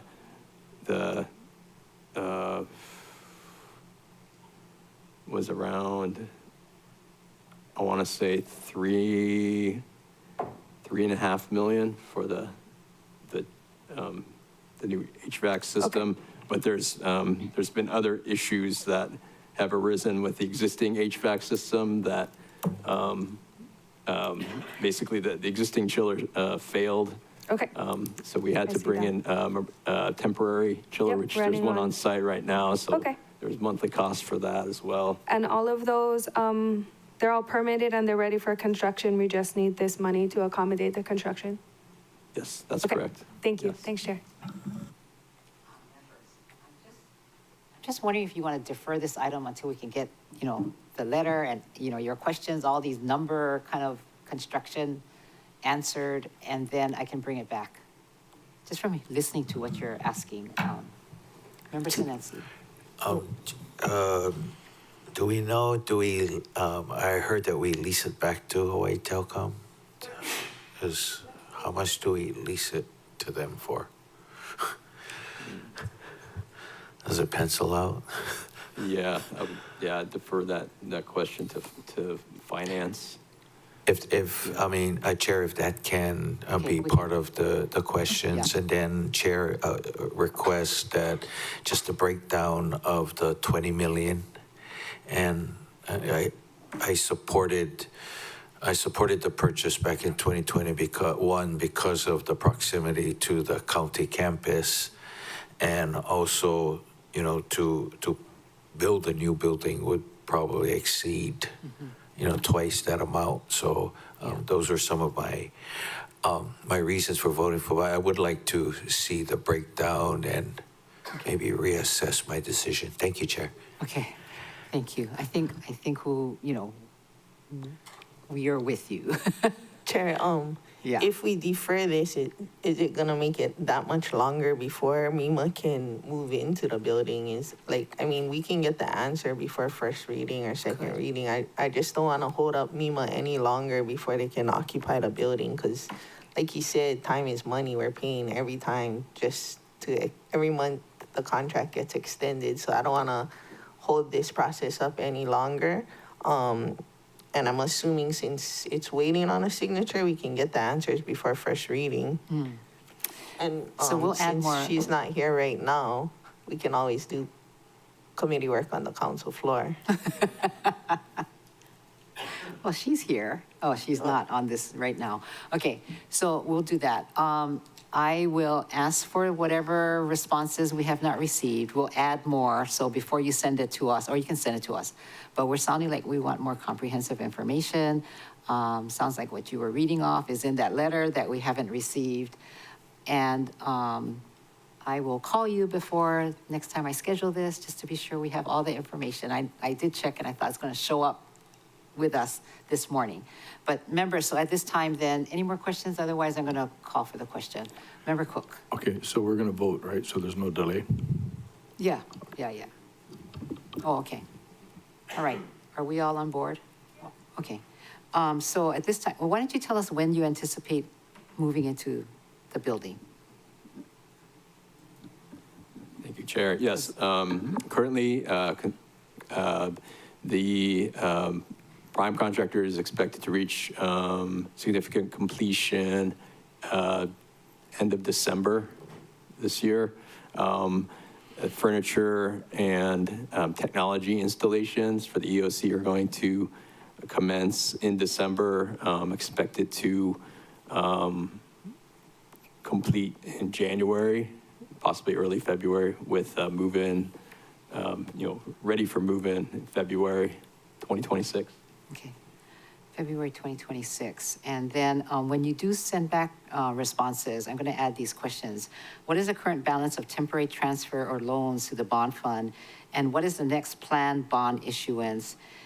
Based on year-to-date activities, do you expect the temporary transfer or loan limit in Section 19, general budget provisions, to be exceeded before the end of the fiscal year? So that's about the bonds. That's not for you, but we'll get that. Okay, we'll add that as far as questions. So members, at this time then, I'm going to call for the question. All right, so at this time then, I'd like to entertain a motion to recommend passage on first reading, Bill 136, 2025, and Bill 137, 2025, incorporating any non-substantive revisions. Member Cook, second by Member Hodgins. Is there any further discussions? Anybody have any further questions you want to add that we're going to send to the departments? None? Okay, all in favor, raise your hand, say aye. Aye. So who we're missing is Chair Lee and Member Kama. So 7 ayes, 2 excused. Thank you very much, members. Okay, so keep on working hard.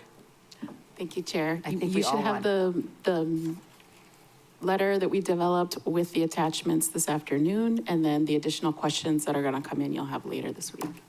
Okay, Great. very good. Thank Thank you you very so much. much. Thank you for joining us. So you want to take a break? Oh, sure, yes, but I just wanted to clarify, so they'll send the answer to the committee staff, and then the committee staff can upload the answers to Granicus when we're not in budget, or would they upload it to the e-testimony? James or Kirsten? Chair, so staff's understanding is that we're anticipating one letter in response to the letter that, Chair, you sent previously, and then I think staff will just, I think Chair's going to be sending a second letter with additional questions, and then we'll be able to upload the response to that letter like we normally would. Can you remind us what the normal procedure is? Oh, just since the item, it wouldn't be like posted on the agenda or anything, so, you know, our current, those like board packet procedures that we have to do when there is something scheduled on agenda, we wouldn't have to do that, so we'd be able to just Upload it. to upload it Granicus. normally, yes. Okay, thank you. Okay, very good. Thank you very much for being with us, and so continue on. We're all cheering for you. This has been a good example of why we need to do the site visit and do the assessment before we make the purchase, right? And that's standard practice now, which it never was before. Okay, thank you. Okay, we're going to, yes. Yeah, we need to take a break. So it's 10:32, so you want to come back at 10:45? 10:45, this meeting is now in recess.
Okay, welcome back to the Budget Finance Economic Development Committee. We have the third item on our agenda, which is Bill 152, amending fiscal year budget, Appendix A, Part 1, Department of Housing Community Development Block Grant Program, County-owned Senior Affordable Rental Housing Project, Nahale Kupuna Operations.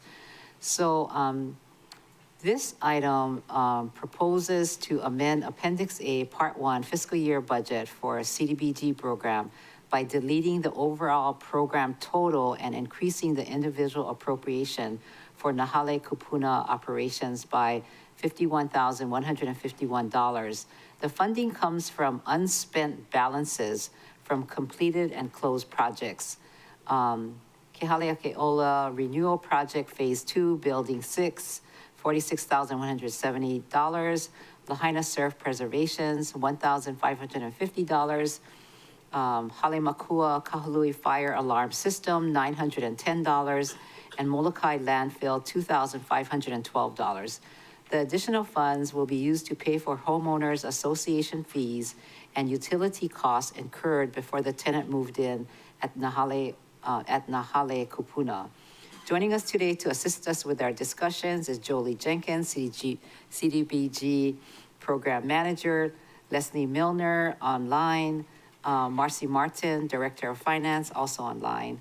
And I'll ask for opening comments from the CDBG program. Ms. Jenkins, and please introduce your guest. Aloha and good morning, Chair Sugimura and committee members. My name is Jolie Jenkins. I am the CDBG program manager. It's great to see you all, and mahalo for allowing me to appear today for Bill 152. I am accompanied by the Department of Housing's Federal Housing Programs Division Administrator, Gail Rambawa. So as Chair Sugimura stated, the purpose of the bill is to allow CDBG to reprogram remaining funds from closed projects to reimburse the Department of Finance for costs incurred while the Nahale Kupuna units were vacant at the beginning of the program's implementation. The payments the Department of Finance made were for homeowners association fees and electricity. Until a tenant was moved into a unit and Cameron Center took over property management, the CDBG office could not make these payments directly. Since these are costs associated with project implementation, we do not foresee needing to reprogram any more funding for Nahale Kupuna operations. Mahalo for, again, allowing the department to speak on this bill today, and I humbly ask you, the County Council, for your support. And I welcome any questions or comments that you may have. Thank you. Ms. Rumbao, do you have any comments? Thank you, Madam Chair, and thank you, council members. I want to say thank you today for giving us the opportunity and your time today, and I do support Bill 152. Thank you. Thank you very much. So I'm going to open up for public testimony.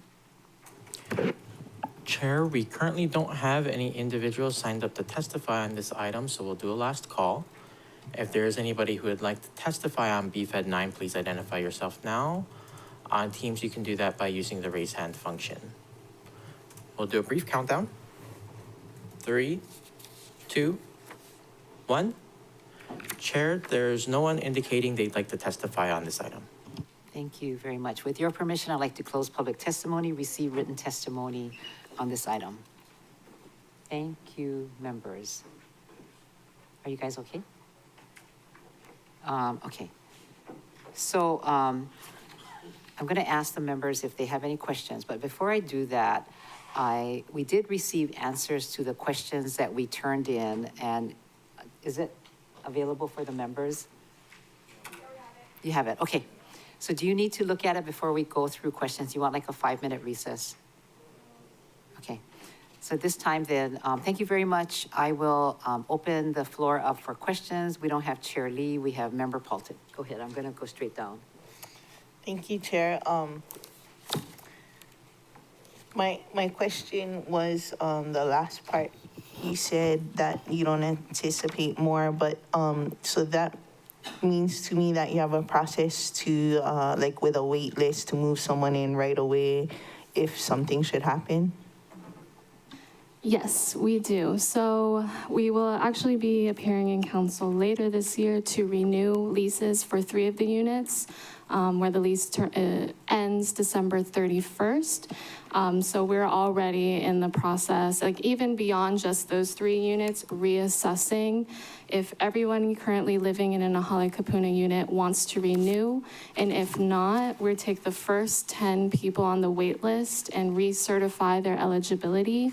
And with the remaining people on the wait list, we go and just asking generally, like, have you found housing? Are you still interested in giving them a rundown of the status of the units as is? And how many names do we currently have on the wait list? Thank you for the question, Councilmember Paulton. The last time I checked in with Cameron Center on the wait list, we had around 90. And that's all fire survivors? These housing is for fire survivors? Correct. And when was the last time you rechecked on the 90? Has it been done within the last year? So that is what we are currently doing. So I can get you a firmer answer once that is complete. Okay, great. And is this the only resource we have for those 90 folks on the wait list? For this program, yes, where it's just wildfire residents who are displaced by the wildfire. They are kupuna and they are low moderate income.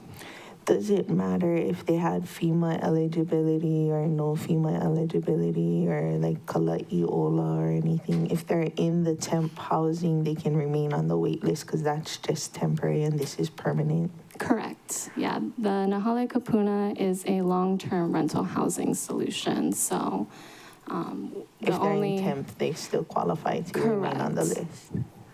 Okay. And do you know a total number of individuals being housed in the Nahale Kupuna program? 12. Okay, thank you. Thank you.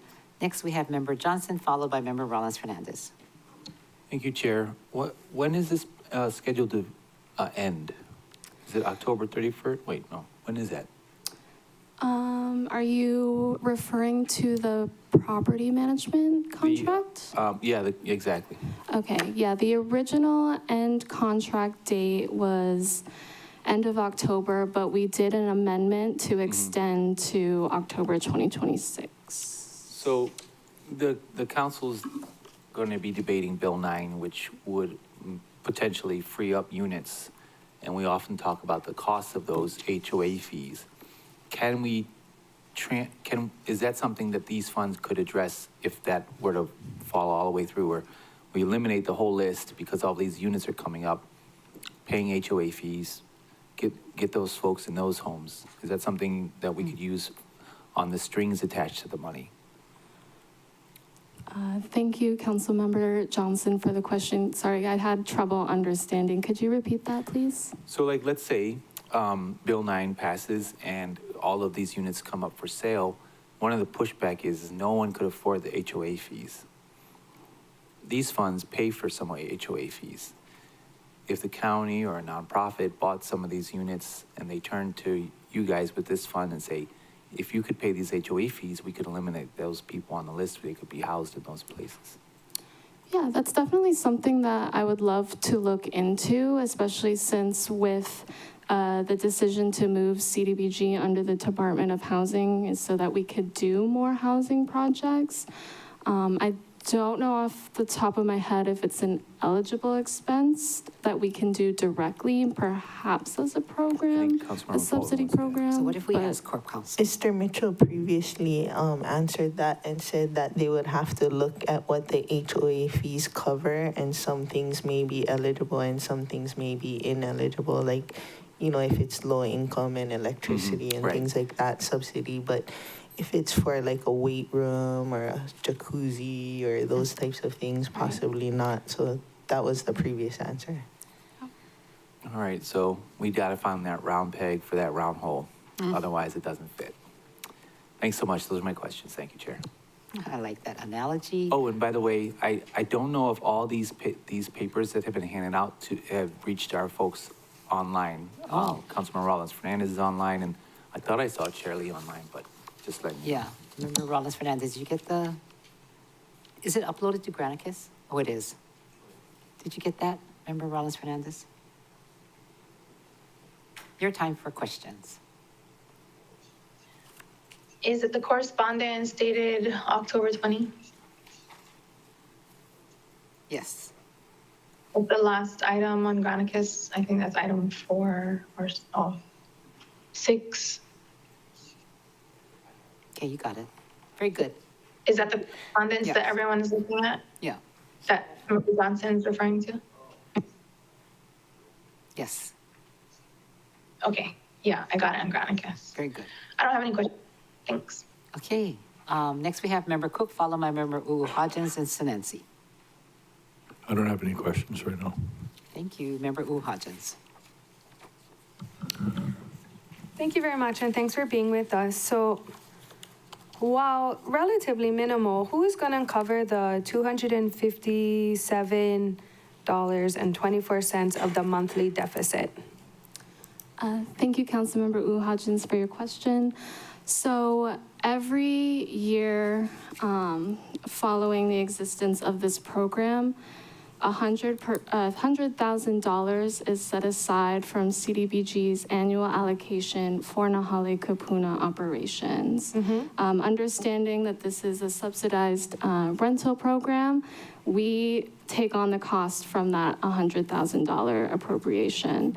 So property management fees was around $64,000 a year, and the remaining goes towards these subsidy payments as well as any repairs that come up. Okay. So 64,000 probably, for right now, it's going to go Cameron Center because they're our property manager. And then that's what the deficit of 51,000 is we're talking right now. And then that will cover the 257 monthly deficit. Okay, and what kind of repairs do you think we're gonna need to these units? And we have enough funding allocated to complete the repairs required? Thank you, Councilmember Hodgins, for the question. Yes, as of right now, the repair costs have been very minimal. When we purchased the units, a lot of them had been newly renovated, so they're up to date in terms of appliances and things like that. So we shouldn't need any huge repair, hopefully anytime soon. But when that does come, that would be when we would come back to you to reprogram fundings, barring it's a huge expense that we can't foresee or allocate for. Okay, and then we're gonna keep some reserves for those unforeseen small repairs, and that's what that 51 is for. Okay. Thank you, Chair. Okay, very good. Member Sinensi. Thank you, Chair. Just following up on the monthly costs, what is the $700 for each unit? So $700 refers to the fee of property management. So Cameron Center determined that for each unit, the fee would be $700 to address that. Oh, okay. And the monthly rent is what we're bringing in from the residents? Correct. Okay, all right. Thank you for that clarification. Thank you. Thank you. Okay, members, anybody else? I don't see Chair Lee. Anybody else have any questions for this? It's pretty clear cut, right? Anybody else? You want me to propose? Okay. So members, at this time, then I'd like to entertain a motion to recommend passage on first reading, Bill 152, incorporating any non-substantive revisions. So moved. Thank you. Member Johnson, followed by second by Member Cook. Any more discussion before we take the vote? See none. All right. So all in favor, raise your hand, say aye. Aye. Aye. So who's missing is Chair Lee. Oh, Member Rollins Fernandez. Oh, there. Okay, Member Chair Lee and Member Kama. Excused, that's 7 ayes and 2 excused. Motion carries. Thank you. Thanks for waiting all morning with us. Nice seeing you again. Thank you. Thank you. So keep up your good work and helping broadband too. Appreciate that. Yeah, appreciate that a lot. Okay, so we are down to the last item on the agenda. It's a 7B, so no votes will be required. And, oops. So this is BFED 20, fiscal year 25, for estimated revenue shortfalls. And we have online with us Director Agawa. Who's here? I can't see. He is? Okay. Director Agawa is here, as well as, do we have Director Marcy Martin, as well as Budget Director? Oh, Maria, that's right, Deputy Director Zielinski. All right, so this item is a 7B, and it's talking about estimated revenue shortfalls. In May 2025, County Communication 105-25 reported a revenue shortfall of 2.8 million in the sewer fund. The administration attributed the shortfall to lower wastewater revenues from reduced water use and said it would offset the difference with savings in salaries, fringe, overhead, and operations. Today, we can discuss the actual fiscal year 25 shortfall, if any, and any other shortfalls that may have occurred. On September 10th, County Communications 177-125 reported general fund transfers to several programs, including the Department of Water Supply for debt services and personnel costs. We will ask Finance to clarify whether there were routine Section 20 adjustments or responses to revenue shortfalls. So at this time, we have Director Agawa. Nice to have you online. And do we have from Water Fiscal Manager Officer Ortain Asadera, Leslie Milner, as well as Maria Zielinski. Anybody would like to give opening comments? Oh, there's Director Agawa. Good morning. Good morning, Chair Sugimura. Good morning, members. I don't have any opening comments, but I'll be available to answer any questions that you may have. Thank you. Okay, nice to see you, Ms. Milner. Aloha, Chair. Aloha, council members. Here on Molokai today. So sorry I can't be with you in person, but yes, as you said, there was a shortfall for the sewer fund, and then for the others that you were talking about, those were budgetary reallocations from the general fund. So it was not a movement of funds. It was just a budgetary thing. Water fund had sufficient funding to cover it. If we had known about it prior to June 30th, we would have sent in a resolution. But because it was not until after June 30th, we followed the general budget provisions that allow for a budgetary allocation from the countywide costs to the relevant line items. Thank you, Chair. Okay, thank you very much. How about Maria Zielinski, Deputy Director? This sounds like Deputy Director Zielinski. Yes. Oh, okay. Do you hear me? Yeah, I can hear you. Yeah. So I think what's already been covered by DEM Director as well as the Budget Director. There was a shortfall which we discovered, we found out about. Of course, with DEM, it was because of insufficient revenue, which they anticipated, I guess, because of the reduction of accounts. But with regard to water, there was a shortfall because of there was GASB 101, which relates to compensated absences for the fiscal year. So it's basically sick leave, and you have to record it as an expense and a liability. So as a result of that, there was also a shortfall, if you will, after June 30th, that we had to obviously remedy. So in all of the cases, as Ms. Milner explained, we were able to, the budget was sufficient to move monies from countywide. So there was no reason to make any supplemental transfers. And this was all in accordance with General Budget Provision 21. So we don't see any issues with it. Of course, it had to be remedied before fiscal year and before our audit. But other than that, no concerns. Okay.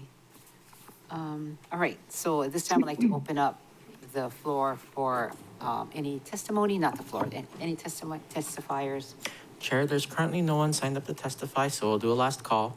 If there's anyone who'd like to testify on this item, please identify yourself now. On Teams, you can do that by using the raise hand function. We'll do a countdown. 3, 2, 1. Chair, there is no one else signed up. There's no one signed up to testify. Okay, thank you. With your permission, I'd like to close public testimony, receive written testimony, members. Okay, and then we'll continue with the last item on the agenda. So at this time, can you tell us in Granicus what is there that, do we again receive documents last minute? Are we fine? Okay, they've been distributed in a meeting. Okay, so that is the October 15th, 2025 letter, as well as the June 27th, 25 letter. So these two are, does Ms. Rollins Fernandez, Member Rollins Fernandez have it? Everybody has these documents, right? Oh, she's passing it out. Okay, so you will then distribute it. Okay. So members, anybody have questions? You want to look at these letters first? Take a short recess. Looks like you're all in deep thoughts. So, okay, so we'll come back at 11:15.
Budget Finance Development Committee. It is now 11:25, and members had an opportunity to receive the letters that we just got. So does anybody have questions from it? Okay, so I have a question. So based upon the correspondence, it sounds like it might be for Deputy Director Zielinski, is a supplemental transfer from the general fund to the water fund needed for this transaction? And you answered your response. So can you answer it online? Are you there, Deputy Director? I see you. Yes. Okay, good. Yes, I'm here.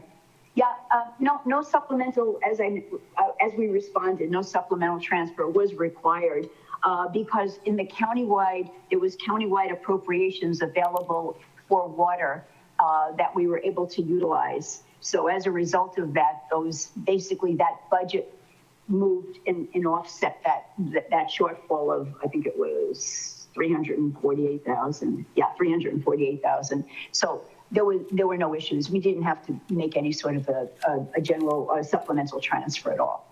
Okay, and of course, members, the supplemental transfer, we would have seen it, right, in budget, but we didn't see it, but we got the county communication, which then generated various questions. So Department of Water Supply, in your letter, October 21st, that was transmitted to us, is dated September 10th, 2025, is the letter. It states that Department of Water Supply, Department Expenses Program, 953706B for $42,273 due to unbudgeted additional state revolving loan funds, FSRF, drawdown, resulting in an increase in the debt service payments, and Department of Water Supply Operations Program 953307A for $206,088.73 due to unbudgeted engineering personnel salary increases and the implementation of the Government of Accounting Standard Board GASP Statement 101 compensated absences that now require sick leave liability recognition. Please explain.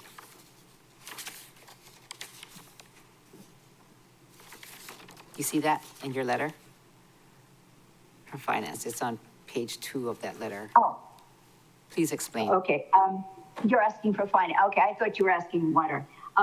Yeah, what had happened is, as you may know, from a financial reporting standpoint, we've always had to reflect expenditures that relate to vacation accruals. But the new GASB, the new Governmental Accounting Standards Board, has a new and improved pronouncement that stated that we have to also record expenditures that relate to sick leave that people have accrued. So what that really does is it basically increases our expenditures for the whole county, for all of the departments, not just water, of course. But in this particular case, it pushed water over the edge, if you will, as far as as a result, having a shortage. So that's really the primary reason for that shortfall. Was because of that. But I believe I'm actually looking at our explanation. I do see we did have some CTO accruals as well. And again, many times the departments won't know until they actually finalize everything. And, you have to go person to person and just look at every single person and then, add it all up and see what that accrual is or what that liability is. And then the offset is the expenditure. So that's really what it comes down to. Hard to really typically departments will look just from one year to another, but because of this unusual, the pronouncement coming in, and they might have made an adjustment or made an estimate, but it was not sufficient. So it's totally, it's anytime you have a new pronouncement, sometimes you have something that you don't necessarily expect. Okay, so I ran out of time. I'm going to go to Member Paulton and come back. Member Paulton. Thank you. So I just wanted to clarify what you were saying is that there's new accounting standards, governmental accounting standards, but on the CTO accruals, don't the supervisors have to sign off on whether or not they're gonna take overtime pay or CTO, and so you're saying they don't keep a running total, and that's why it was unbudgeted for, or how, it says this is a one-time thing, it's not gonna be every year, and is it, they have a way to account for it so that we're not getting a shortfall in the future, like in relation to the new accounting standards? Yeah, thank you, council member. Yeah, the CTO should be something they always have. I suspect what threw them off was the, and water, I don't know if they're on the call or not, but they might have a better, they can explain it perhaps a little better. But on the compensated absences for, for the sick leave, that was something that was new. And I suspect they didn't know until they finalized everything up. But you're absolutely right. The CTO shouldn't have been a surprise, but I suspect the sick leave is what pushed them over. They wouldn't have had an issue otherwise. That's what I'm conjecturing. Additionally, a portion of the total DWS shortfall was due to unbudgeted vacation and CTO accruals, and vacation is earned at a standard rate, and CTO has to be approved if you're not going to take the holiday pay. So they have a methodology for this upcoming year to keep account of it so that there isn't a shortfall. They have addressed this new accounting standards. They should. I mean, again, I can't speak for water, but we do, work with water and counsel them on, how to best, how to budget and how to accrue. And so I can't imagine that they would have a problem. But again, we don't look at the books of water per se. So I couldn't tell you specifically, but I'd have to assume that the new GASB with sick leave was probably what threw them. And then the CTO just was kind of followed and exacerbated it. It might not have been as large. I guess, my concern would be if you don't know, then how is it that your response is it's intended to be a non-recurring transfer for fiscal year 25? Like, if the problem has been addressed, then we would anticipate it being a non-recurring transfer. But if you're not sure that they've developed a methodology, then it could potentially be a recurring transfer, right? Anything is possible. We're hopeful that it isn't. I mean, we've spoken to them. And keep in mind, council member, it's every department has the same, they're subject to the same rules. So everybody else can just pull from general funds more easily. Water may be fine and another department may not be. So, we try to give them direction, but at the end of the day, they're the ones that are monitoring their CTO and their sick leave or whatever, or vacation. So this could be a countywide problem potentially that may not have been addressed. Hopefully not. I mean, we try to work with all of the departments, and if we see something like this, as in this case with water, they're aware of it now. And my assumption is that they would address it. But as I say, we're not in there in their books, so we have to rely on their expertise, just like every other department that handles their fiscal, operations. And generally speaking, do you know what the policy is for approving CTO? Is there a policy? Like, is there a max limit of 90 days or something like that? I'm sure there is, but I'd be making it up. I don't know. I don't have that information. I have to speak with our DPO. Okay. So we'll send a question to the administration. And then maybe Ms. Ortain can respond from water. Is she on the call? Yeah, okay. Yes, I'm here, Council. Thank you so much for the question. As far as water, we have planned to try and calculate maybe the sick leave by the end of December to anticipate for this GASB 101 journal entry that is required at year end, so that we can then be able to submit in a timely manner a budget amendment to increase our account budget. Okay, and then what is your policy and procedure for CTO accumulation?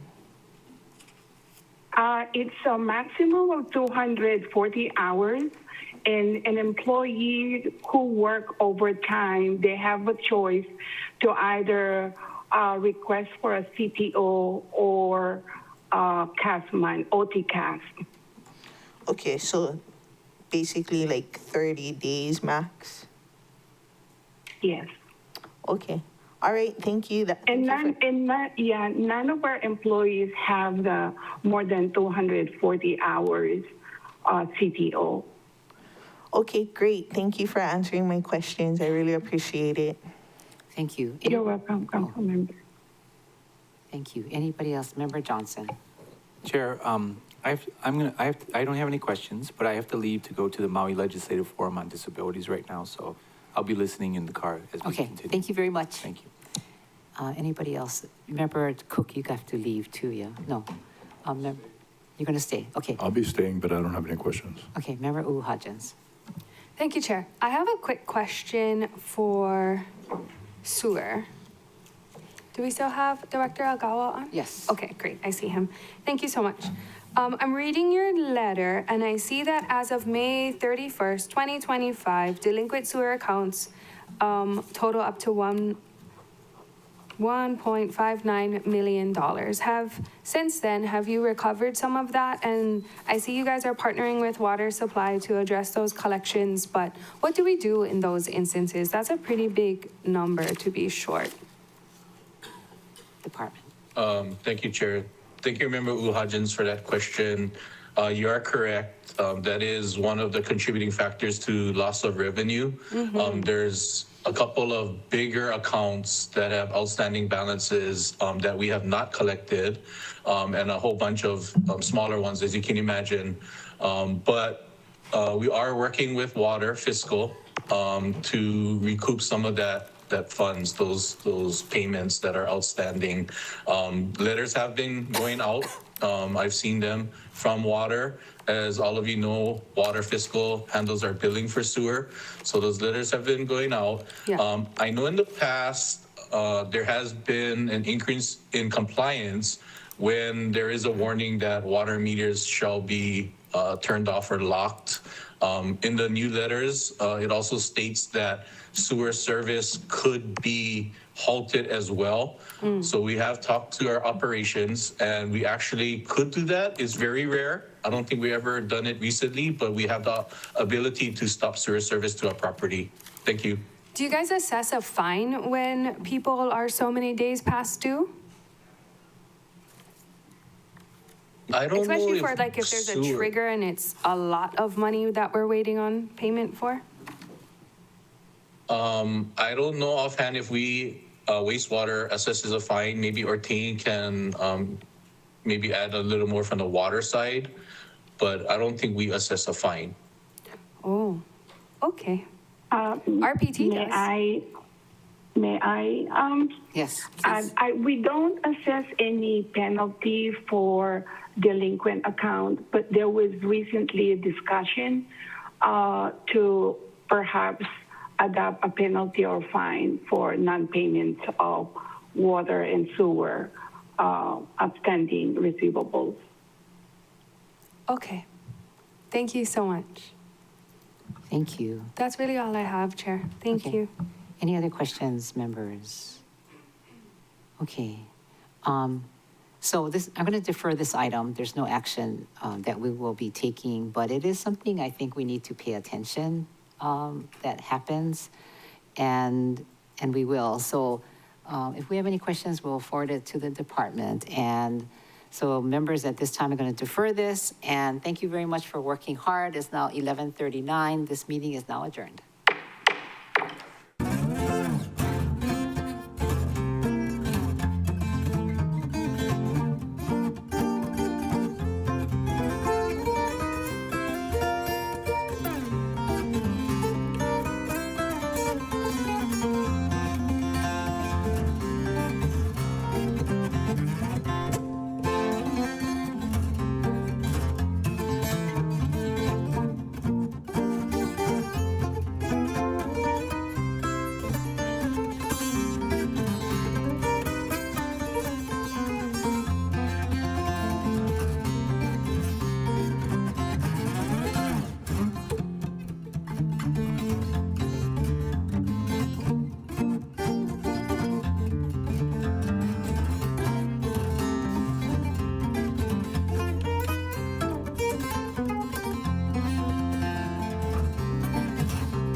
you.